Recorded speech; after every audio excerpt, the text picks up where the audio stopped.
তোমরা সবাই মিলে মাঠের মাঝখানে ঢুকতেছো কেন? খেলা বন্ধ। বাংলাদেশ ক্রিকেট টিম 63 জেলা থেকে বয়কট। 63 জেলার কোন জেলায় বাংলাদেশ টিম নিরাপত্তা পাবে না। কিন্তু বাংলাদেশ ক্রিকেট টিমের অপরাধটা কি? বাংলাদেশ টিমের ফ্যান ফলোয়ার আমার জাঙ্গিয়া চুরি করছে। কিন্তু ভাই আপনি তো কোনোদিন জাঙ্গা পড়তেনি না। আরে বেডা, কিছু একটা কই এত দোষের তলে ফেলান লাগবো। আগামী 24 ঘন্টার ভিতর যদি বাংলাদেশ টিম আমার জাঙ্গিয়া খুঁজে বাই করে না দেয়, তাহলে বাংলাদেশ টিম বয়কট। কারণ যেখানে সেখানে দেয়া বাংলাদেশ টিমের ফ্যান ফলোয়াররা জাঙ্গিয়া চুরি করে বেড়াইবো, এইটা ড্যান্ডি হেলালের ফ্যান ফলোয়াররা কখনোই মাইনা নিব না। কিন্তু ভাই সামান্য একটা জাঙ্গিয়াই তো, এটা নিয়ে এত কাহিনী করে কি আছে? কাহিনী করার কি আছে মানে?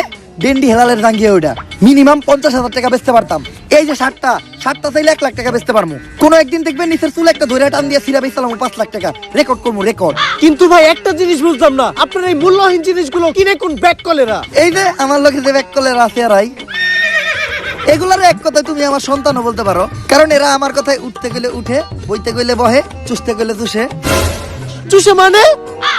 আরে বাসু সে পা। আর তুমি যেটা ভাবছো ওইটাও। Boycott boycott.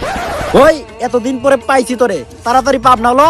আরে ডাক্তার সাহেব, আপনি হেলাল ভাইরে কই নিয়ে যাইতেছেন? আরে ও তো মানসিক ভারসাম্যহীন পাগল, এতদিন পাবনা পাগলা করে দিয়েছিল, পলে আইছে, তাই আবার ওরে দইরা পাগলা করতে নিয়ে যাইতে আইছি।